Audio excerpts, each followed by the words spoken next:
was actually really easy to sing, so good job leading it, Brother Philip. But the Comforter has come. I like it. We studied about that whole concept and the promise that the Lord had made.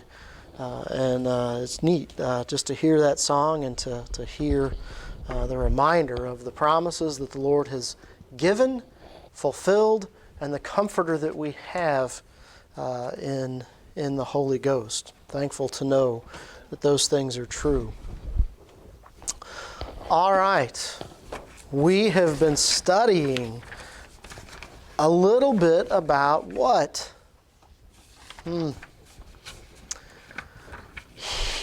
Hear the counsel, right? Hear, listen. We talked about the fact that sometimes we use that word hear and we just physically mean my ears hear, right? But that word in the Bible, when it was used in Proverbs chapter 19, means hear intelligently. In other words, another word would be listen, right? You need to hear and listen. And what we've talked about so far, let's go ahead and turn over to Proverbs. Proverbs chapter 19. We're going to read these verses again, just to give us the context of what we've been talking about.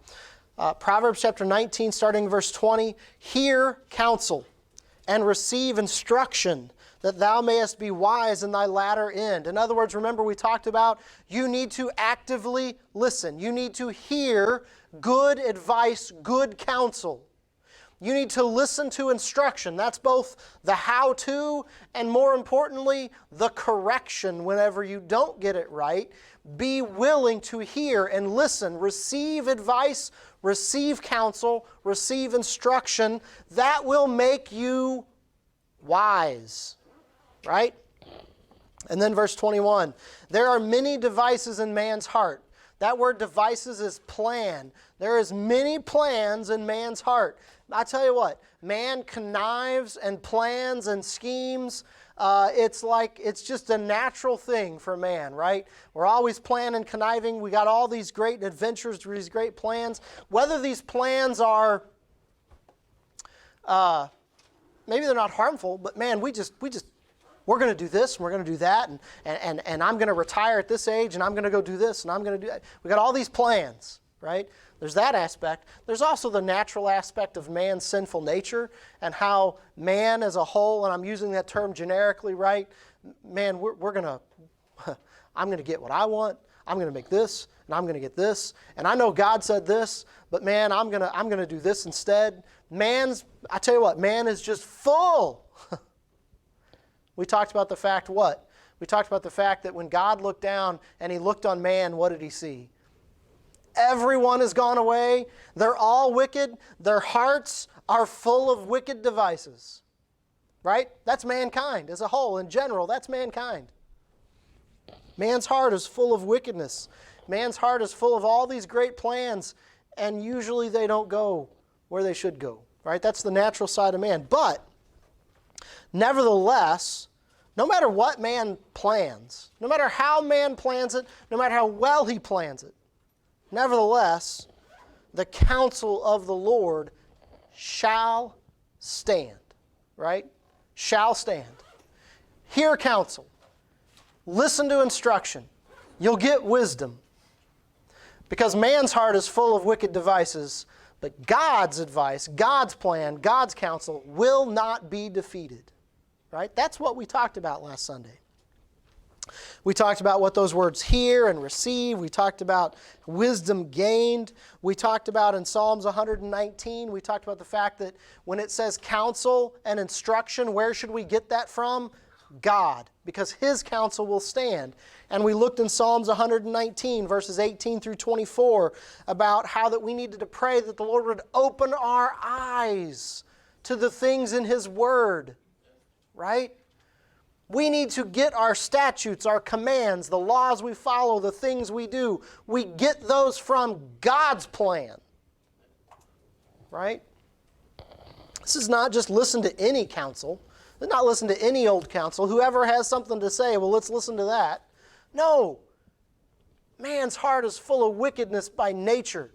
We have a sinful nature, and our plans and our schemes, one, they're tainted, and two, God's plan is the only one that's going to actually survive the test of time to begin with. Follow God's counsel. Follow God's advice. Follow God's plan. Those were some of the things that we talked about last time. We're going to pick up here. We're going to reread a couple verses that we already covered, but just to give us context, Psalms, if you would turn over to Psalms chapter 33. Psalms chapter 33, verses 10, 11, and 12. It says, "The Lord bringeth the counsel of the heathen to naught. He maketh the devices of people of none effect." Remember, man's heart is full of devices. But God brings the counsel or the plans of the heathen to nothing. He maketh the devices of people of none effect. They can scheme, they can plan all day long, and in the end, if it goes against God's plan, it will not be fruitful. It won't work. The counsel of the Lord standeth forever, the thoughts of his heart to all generations. Blessed is the nation whose God is the Lord, and the people whom he hath chosen for his own inheritance. We are very familiar with verse 12, right? People quote that one all the time. Blessed is the nation whose God is the Lord. Well, the verses preceding that, the verses leading up to that, said, look, man's plan, it's going to come to nothing. But God's plan will stand forever. Blessed is the nation whose God is the Lord. Those verses go together. You want to be successful? You want to succeed? Man, you better follow the Lord God. If you go down a few verses to verse 16, there is no king saved by the multitude of an host. A mighty man is not delivered by much strength. This verse is going to become very important when we cover the example that we're going to cover this morning, right? The king is not saved by the multitude of the host. In other words, a great army is not going to save him. A mighty man is not delivered by much strength. An horse is a vain thing for safety, neither shall he deliver any by his great strength. Behold, the eye of the Lord is upon them that fear him, upon them that hope in his mercy, to deliver their soul from death, and to keep them alive in famine. Our soul waiteth for the Lord. He is our help and our shield. For our heart shall rejoice in him, because we have trusted in his holy name. Let thy mercy, O Lord, be upon us, according as we hope in thee. Listen, when the storms come, when things look like they're impossible, you better be leaning and trusting on the Lord Jesus Christ. You better be looking to God for deliverance. Because you can build this great army around you, you can build this mass weapons around you, and in the end, if God's plan is for you to be overthrown, you will be overthrown. It's just the end of the story right there. And if you look back in the Bible, you can see times where that happened. They shouldn't have won when they did. How in the world did they win that battle? Well, it's because God was with them. Listen, even in times when it looked like they had lost, how much of a conqueror do you think Joseph felt like in most of his life? Brothers didn't like him, sold into slavery, betrayed by his boss's wife, forgotten in prison. But you know, all of that was part of God's plan to get him where he needed to be, to get his brothers and his father where they needed to be. And we've talked about this before. That was just like a tiny little part of the picture. Joseph and his brothers were only really a small part of that story. The Lord got that family where they needed to be so they could grow and become a mighty nation. and then escape from Egypt, which, by the way, in and of itself is a picture. There's just when you look at God's plan and how when we look at we tend to look at this tiny little portion of time and say, well, how is this God's plan? How is God not failing me right now? How is this going to work to the good for me? Well, listen, God's plan spans thousands of years. There may be aspects of God's plan that you don't ever see in this life. There may be something you go through that you do not understand while you are here today. When you look back over the nation of Israel, there were prophets and people that went through things they may not have ever seen the end of. They may never have understood why that particular thing happened. But now, years later, looking back, we can go, oh, well, God was moving this way, and He was moving that way so that this would happen.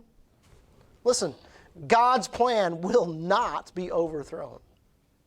Even when it looks like we lost. We didn't. God's plan will not be overthrown.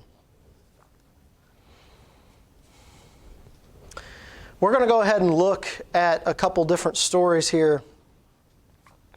We're going to look at Ahithophel. Okay, Ahithophel was a wise counselor. Matter of fact, I'm going to read a verse here in a little bit that will tell you how wise he was. And the Bible is very descriptive when it speaks about how wise he was. But you're going to find in this story that this wise counselor, probably the wisest counselor of his day, his counsel had no effect. And his counsel had no effect because God had other plans. Okay? So let's look real quick. We're not going to turn there just yet, but look at one more verse for me. Proverbs chapter 21. Proverbs chapter 21, verses 30 and 31.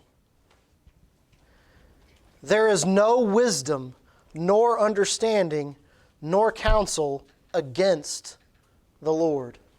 There is no wisdom, nor understanding, nor counsel against the Lord.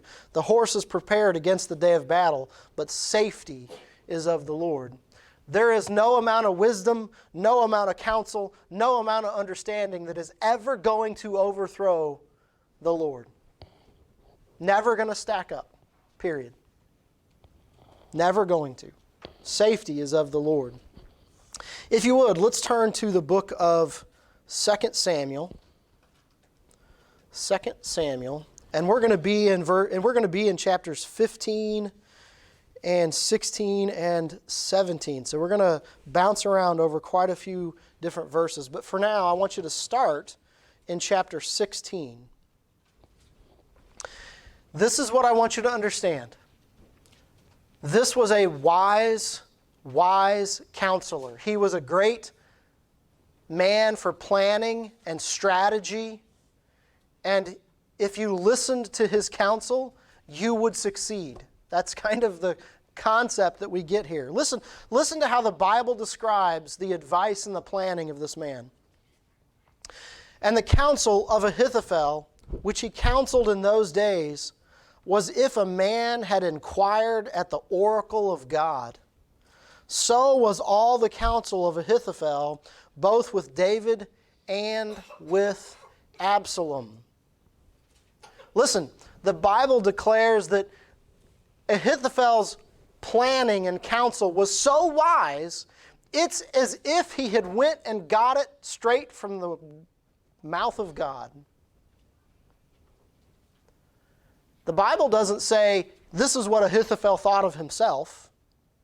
It says, this was the counsel of Ahithophel. He was a great counselor. He was a wise man. Strategy, planning, what needed to be done next, how you could succeed in whatever it was you were starting out to do, this was the guy you looked for. Whenever you needed a decision and you needed a plan made, you called for Ahithophel. He was the guy. He was the guy. And listen, we're talking about a guy like David getting counsel from this man. David was a great warrior. David was man, you look at his exploits and the things that he did and the plans that he made and the things that he executed. Brilliant man himself. But where did he go to get counsel? From Ahithophel. Wise man. Wise man. I'm painting a pretty big picture of this guy, right? This is the guy that you don't want on the other side. I like to play chess. If you're playing chess, this is the guy you don't want advising the person you're playing against. This is the guy you don't want standing over that other person's shoulder, advising him on the next moves he should make, because you're probably going to lose. That's Ahithophel. Well, David, if you back up a chapter to chapter 15, we're going to start here in verse 1. Now, Absalom, I don't know if you guys remember who Absalom is. Absalom is David's own son. And he apparently was a very charismatic man. He was apparently a guy that could get people to follow him. And because of some things in David's life, honestly, what you're about to see in these chapters is a fulfillment of some of the condemnation that came upon David's family because of his sin with Bathsheba. There's also some other stuff that David didn't deal well with. And Absalom really, I don't think Absalom really, when you boil it down, I don't think Absalom really liked his father very much. And there were some aspects of David's life that you could understand where Absalom was coming from. Okay? Doesn't make Absalom right, but David didn't handle some things very well. And listen, it says in verse 1 of chapter 15, "And it came to pass after this that Absalom prepared him chariots and horses and 50 men to run before him." He created an entourage. He's going to get some attention. "And Absalom rose up early and stood beside the way of the gate. And it was so that when any man that had a controversy came to the king for judgment, then Absalom called unto him and said, Of what city art thou? And he said, Thy servant is of one of the tribes of Israel. And Absalom said unto him, See, thy matters are good and right, but there is no man deputed of the king to hear thee. Absalom said moreover, Oh, that I were made judge in the land, and that every man which hath any suit or cause might come unto me, I would do him justice. And it was so that when any man came nigh to him to do him obeisance, he put forth his hand and took him and kissed him. And on this manner did Absalom to all Israel that came to the king for judgment. So Absalom stole the hearts of the men of Israel." You understand this picture, kids and adults here? Listen, this guy is charismatic. He comes, he makes this entourage, he gets some attention, he sits outside the king's gate, and when people are coming in because they have some issue that hasn't been taken care of, he says, Hey, what's your problem? What's going on? Tell me about what's going on in your life. How can I help fix it for you? Man, if only the king would do something about that. But listen, let me help you. Nobody has been accounted to be your counselor. Nobody has been, the king has not given anybody to go to your city and to be there to help people like you. But listen, I'm willing. I want to help you. Let me help you. Let me give you some counsel. Man, people like to hear that. Somebody's listening to me. Somebody's out for me. Somebody's out to help me. You know what he did? He did that when he stood outside where people would normally come in and get counsel from somebody from the king's court. Well, he kind of intercepted it. He said, Oh, well, let me help you. Let me listen to you. They're not going to listen to you. Let me help you. You know what happens? People loved him. People loved him. This is a guy that's out to help us. There was no pure motives here. Absalom was doing this for a reason. Absalom was intentionally stealing the hearts of the people because he had plans to overthrow his own father. Absalom had his sights on being king, but he knew he had to get the people behind him first, which is no small feat, by the way, because David is a well-beloved man, right? But Absalom wins the hearts of the people. Now, not all the people, because you're going to learn, if you read all of these chapters, right? David still has a lot of faithful people. But there's starting to be this division within the country. There's those that have no idea what's going on and are faithful to David. And there's those that are starting to see, well, Absalom's the better man. Absalom's the guy that cares about us. Absalom's the guy that believes us. Absalom has our back. When the king is too busy for us. and he wins the hearts of the people. You know what happens when you win the hearts of the people? You can take a power move and suddenly you have some supporters, right? He's got the people behind him. He's got enough of the people behind him that he actually hatches this plan. And we're not going to read all of it, but he hatches this plan and he gets a nice guard of people around him. He gets the people to where they love him, and he kind of overnight almost takes over. And David hears that Absalom is now in control of a certain thing. He's got people behind him, and David knows Absalom's coming. And there is going to be a great slaughter if what? David says, we got to leave. And David takes a lot of people that are close to him. He takes this entourage of people and he leaves. Now that's pretty interesting. You think about this. The king leaves. The king, at this point, I think, one, I'm not sure his heart was in fighting Absalom. But two, I think he realized there's going to be great bloodshed. And I don't need to be here in this city. There's another day, there's another time, there's another place to take up this battle, right? But David has just been chased out of the place he rules, right? David's been chased out of town. He's on the run. And it's in the middle of this, right? You kind of get the impression when you read the context, it was rather hurried, right? This was David, I don't know, surprising a little bit, but David may have been a little caught off guard. It's a little rushed. He's gathering all these people up and poof, he's going out of town. If you look down in let's go down to verse 31.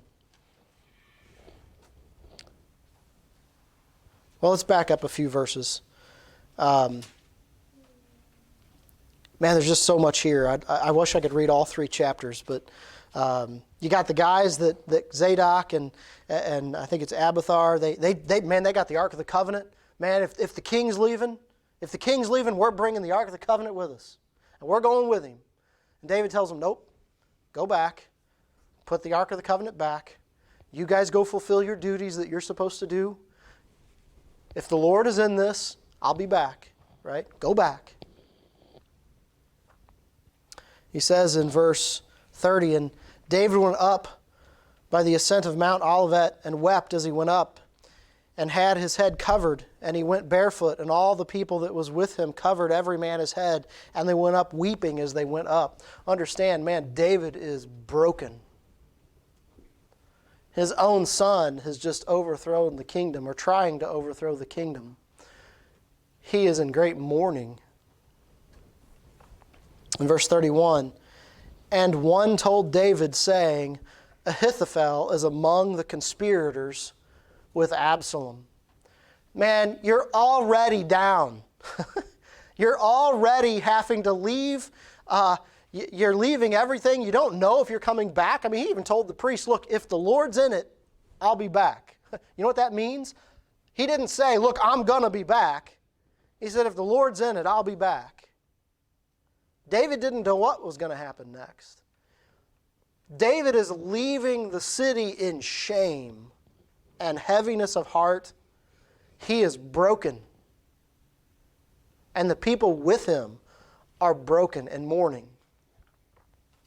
You imagine?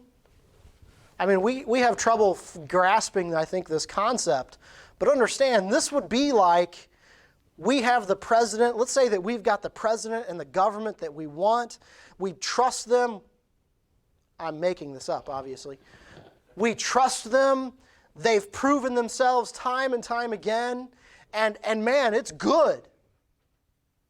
And overnight, they have to leave and flee in fear of their life. And somebody else is coming in and taking over.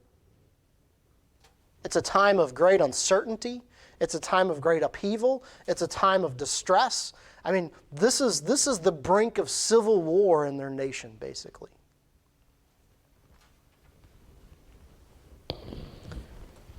And now, on top of that, as he's weeping, as he's going up this mount, weeping and burdened and sorrowful, somebody comes up to him and says, "Oh, by the way, your best, wisest counselor is all part of this. He is part of the conspiracy with Absalom." Remember, I told you if I'm playing a game of chess, Absalom is the guy I don't want on the other side of the table. David is already having to flee the city, and now he finds that the guy who the Bible describes as getting his counsel as if it was from the very oracles of God is now backing the other guy. You can't get much worse than where David's at right now. Absalom is in a position of power, a position of authority. He has the hearts of the people, and he has the best counselor by his side. David's victory and ability to become victorious over this is fading moment by moment.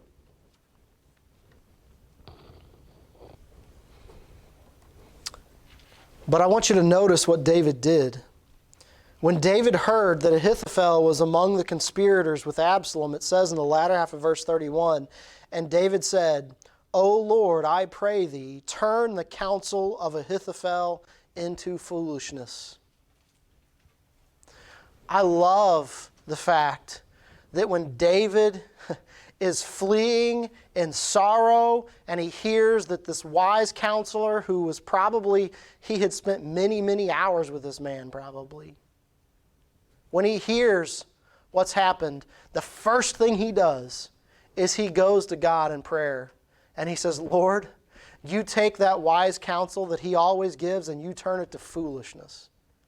David knew that his hope was in God. Understand, David knew Ahithophel would give great counsel. David knew he was in trouble. And what he did was he went to God and he said, "God, if anybody can fix this, it's going to have to be you. Lord, he is a great counselor. Turn his counsel into foolishness."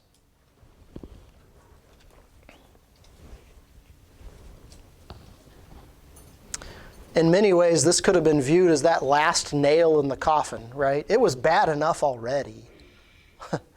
But now Ahithophel on Absalom's side, the guy that has the people's hearts, and now the wisest counselor, the guy that's like he gets his stuff from the oracles of God, that's like the last nail in the coffin, man. It's done. You know what David did? David said, Lord, I know you can. Turn the counsel of Ahithophel to foolishness. Listen, the wisest counselor, the guy that gets his stuff as if it's from the oracles of God, doesn't just suddenly wake up tomorrow and have horrible counsel. If he was smart and brilliant yesterday, he's smart and brilliant today. David knew that this was going to take an act of God to do this. And he prayed, God, turn his counsel into foolishness. And you know what? Sometimes we have to wait a long time to hear the prayer answered, to hear God answer our prayer. But I want you to read these next few verses. "And it came to pass that when David was come to the top of the mount," we're not talking days, weeks, months later. Listen, David is on his way up the mount, weeping, when he hears that Ahithophel is with Absalom. He then prays immediately that God would overthrow the counsel of Ahithophel. When he makes it to the top of the mount, it says, "Where he worshipped God, behold, Hushai the Archite came to meet him with his coat rent and earth upon his head.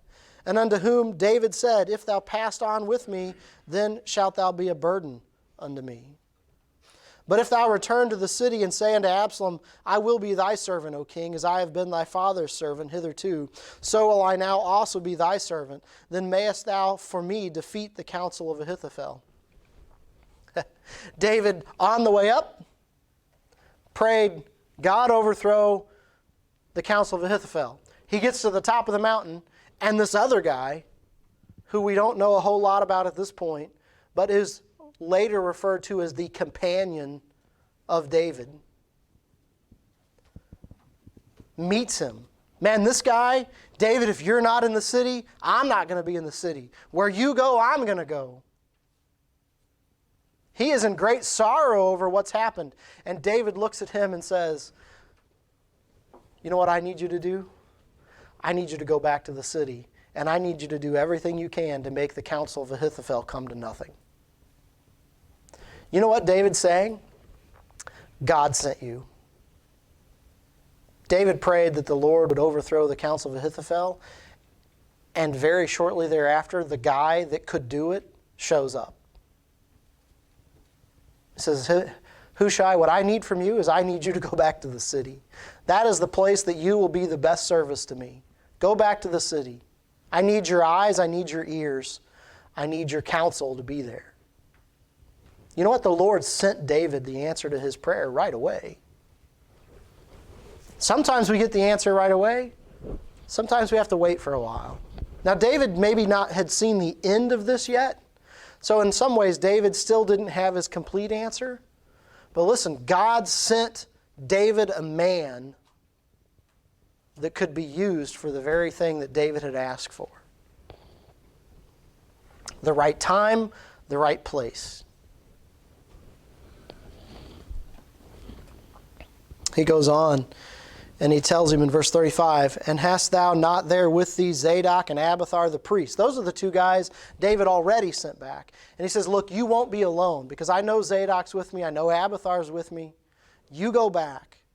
Therefore it shall be that what things soever thou shalt hear out of the king's house, thou shalt tell it to Zadok and Abiathar the priest. Behold, they have there with them their two sons, Ahimaaz Zadok's son, and Jonathan Abiathar's son, and by them ye shall send unto me everything that ye can hear. So Hushai, David's friend, came into the city, and Absalom came into Jerusalem. Now when you go to verse 16, you see a little bit about some of the stuff that David goes through, and we're not going to spend a whole lot of time there. But what we do see, as you get down, let's come to verse 15.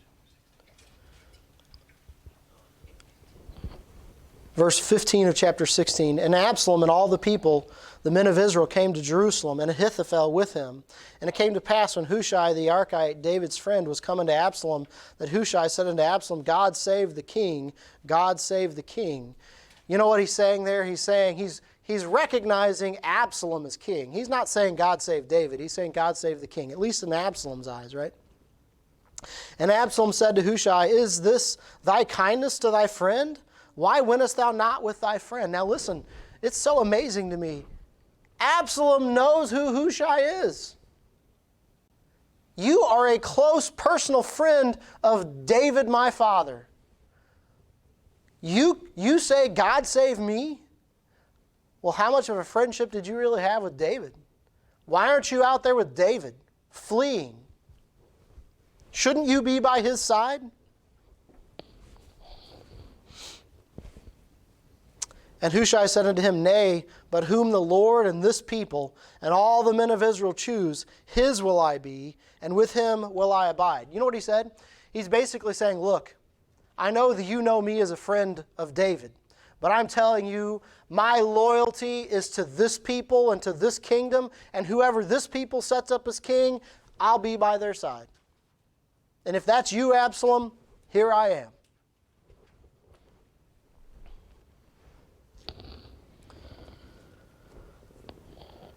And again, whom should I serve? Should I not serve the presence of his son, as I have served in thy father's presence?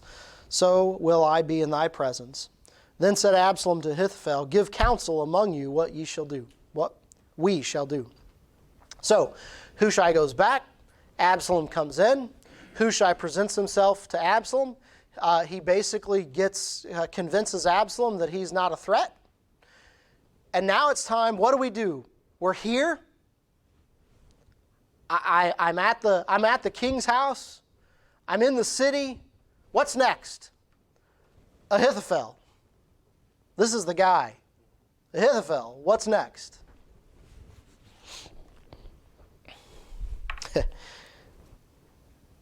And Ahithophel said unto Absalom, Go in unto thy father's concubines, which he left to keep the house, and all Israel shall hear that thou art abhorred by thy father. Then shall the hands of all that are with thee be strong. So they spread Absalom a tent upon the house, and Absalom went in unto his father's concubines in the sight of all Israel. Listen, this actually right here, I'm not going to get into details, but Ahithophel tells Absalom, you want to show this city that you have taken over, you want to show Ahithophel, you want to show this city the contempt that you have for David, you go into his wives. You take them as your wives. It's a horrible thing. But you know what? It's actually the judgment that God had said would happen. David had been told after his sin with Bathsheba, your family's the sword is never going to leave your house. You're going to have family problems. And he'd even said that some of this that here in this spot right here was going to happen.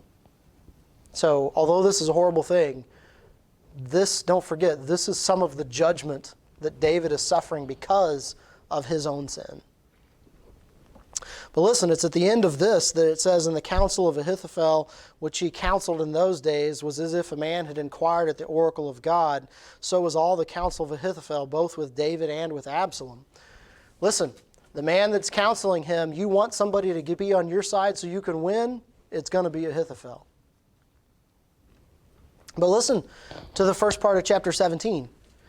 Moreover, Ahithophel said unto Absalom, Let me now choose out 12,000 men, and I will arise and pursue after David this night. And I will come unto him while he is weary and weak-handed, and will make him afraid, and all the people that are with him shall flee. And I will smite the king only, and I will bring back all the people unto thee, the man whom thou seekest, as if all returned. So all the people shall be in the peace.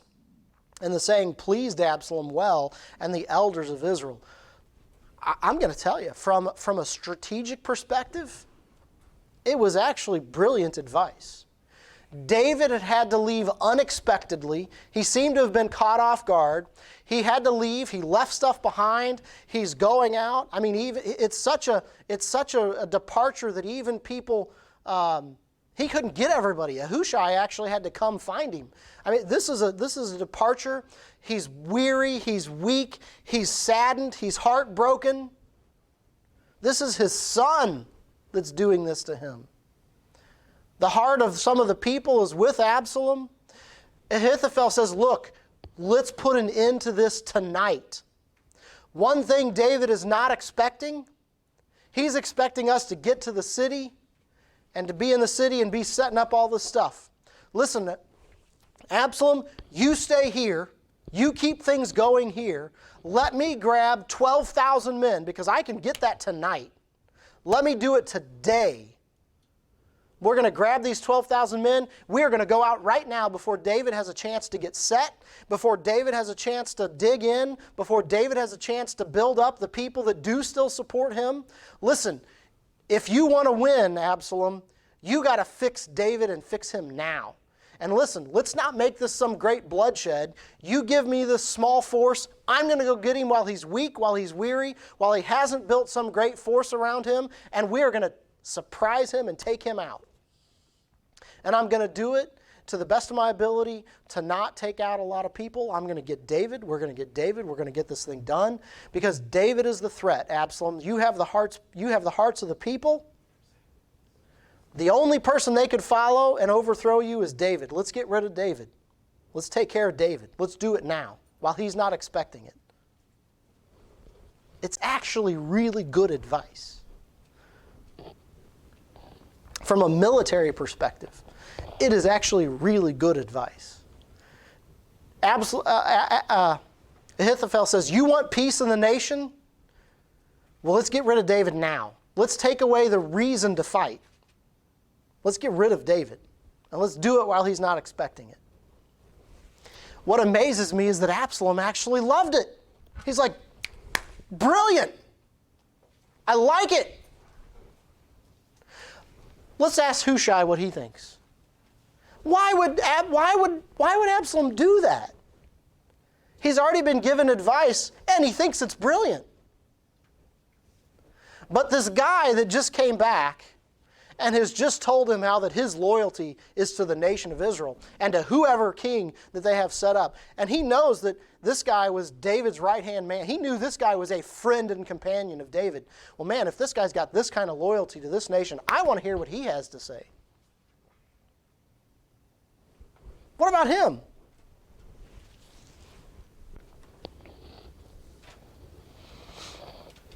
And when Hushai was come to Absalom, Absalom spake unto him, saying, Ahithophel hath spoken after this manner. Shall we do after his saying? If not, speak thou. And Hushai said unto Absalom, The counsel that Ahithophel hath given is not good at this time. For said Hushai, Thou knowest thy father and his men, that they be mighty men, and they be chafed in their minds, as a bear robbed of her whelps in the field, and thy father is a man of war, and will not lodge with the people. Behold, he is hid now in some pit, or in some other place, and it will come to pass that when some of them be overthrown at the first, that whosoever shall hear it will say, There is a slaughter among the people that follow Absalom. And he also that is valiant, whose heart is as the heart of a lion, shall utterly melt, for all Israel knoweth that thy father is a mighty man, and that they which be with him are valiant men. Therefore I counsel that all Israel be generally gathered unto thee, from Dan even to Beersheba, as the sand that is by the sea for the multitude, and that thou go to battle in thine own person. So shall we come upon him in a place where he shall be found, and we shall light upon him as the dew falleth on the ground. And of him and of all the men that are with him there shall be not left so much as one. Moreover, if he be gotten into a city, then shall all Israel bring ropes to that city, and we shall draw it into the river until there be not one small stone found there. Hushai says, No. Don't go tonight. I mean, you know your father, right? And you know his men. They are mighty men. They're valiant men. Why, right now, they're probably off in some hidden place building some great defense. And, man, they feel right now like a bear robbed of their whelp. You know, their cubs. Man, they're hurt. They're mad. They're out for blood. Well, actually, I don't think they were. They were going up the mount, weeping in great sorrow. You don't see in David this angry thirst for vengeance, right? But Hushai is saying, oh man, you know your father. He's a warrior. He's a mighty man. He's not off somewhere. He's taken care of. He's ready. What you need to do is you need to take the time to build you this force that's so mighty nobody can overthrow it. You need to get Israel behind you. You need to go all the way from this end to this end, and you need to get this multitude of people like the seas of the sand, and you need to overwhelm David. Now, what's actually happening, two things. What's actually happening is Hushai is giving David time. More than likely, when you look at where David was and the state he was in, Ahithophel was probably right. If they would have sent a small force, but a big enough force, but a small force, they would have taken David while he was still fleeing and was heartbroken and before anything could be done. So one, he's buying him time. The other thing that you know, if you know the rest of the story, he's actually getting Absalom out in the field. Ahithophel's advice was, Absalom, you stay here. You've got the heart of the people. You're the king. You stay here. You let me go take care of the dirty business. Hushai says, no, you build up this mighty force and you personally go get him, Absalom. You go out in the field. You be there. Well, we know the rest of the story, right? Even the little kids here, you've probably heard the story, right? What happens to Absalom? Do you remember what happens to Absalom? He goes out to battle. He gets his hair stuck in the branches of the tree. And old Joab comes and kills him. Joab, ever the efficient guy to remove whatever threat needed to be removed, kills him. Threat's gone. By the end of this story, David has built the people around him. He's got the people that were still on his side, and he's had time to build up what needed to be built up. And when Absalom comes, he's ready. And Absalom is now in a place of danger, and Absalom ends up losing his life. What happened? What happened? The very guy that Absalom sought out to be his counselor, the very guy that Absalom sent for and said, if I'm going to do this, I need Ahithophel by my side. We didn't read it. There's actually a verse. Absalom specifically sent for Ahithophel. And yet what happened? When Ahithophel gave his advice that probably would have succeeded, Absalom said, oh, well, what about Hushai? What does he think? Oh, I like that better. And he followed Hushai's advice. What happened? What just happened? David's prayer was answered. And when David prayed to God, God allowed the advice of Ahithophel to come to nothing. Listen, it makes no sense when you really read the story and you understand that everybody knew Ahithophel was, man, you get his advice, it's like getting it straight from the oracles of God.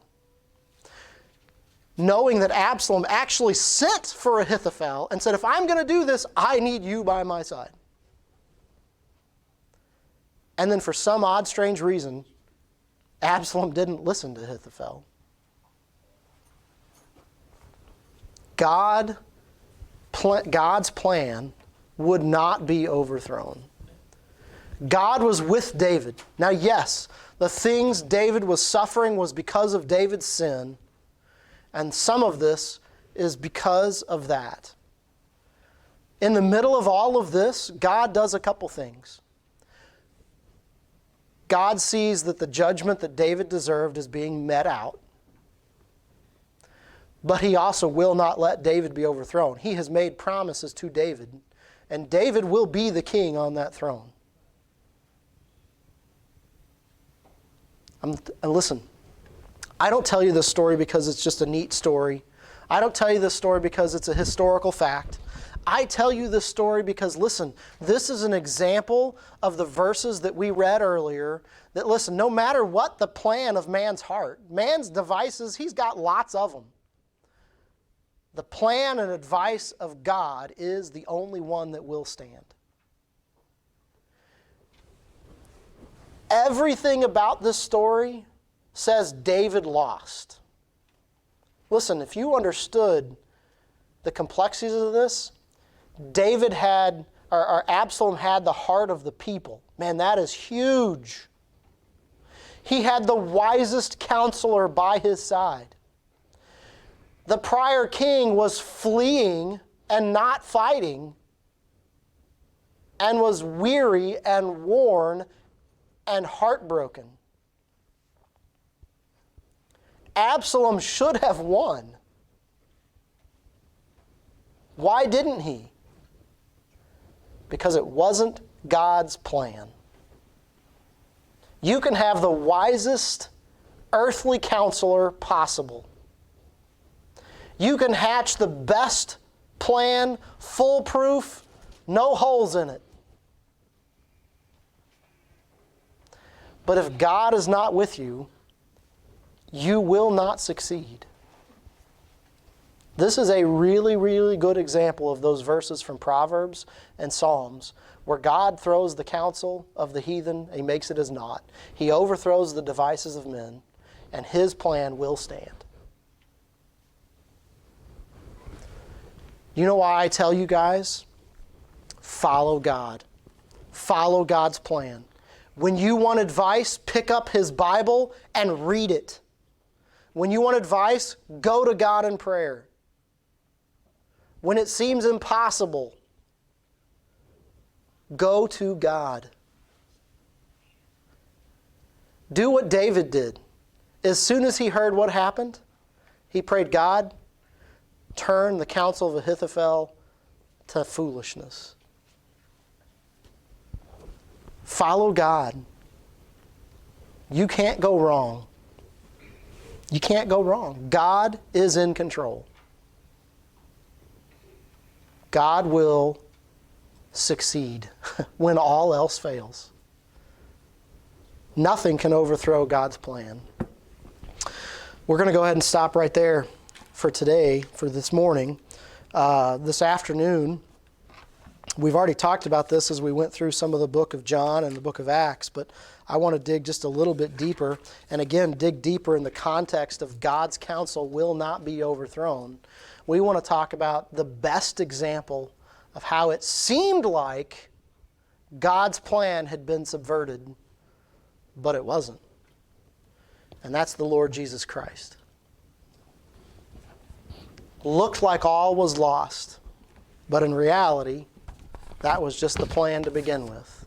We're going to talk about that this afternoon. All right, Brother Philip, would you come lead us in a song, please?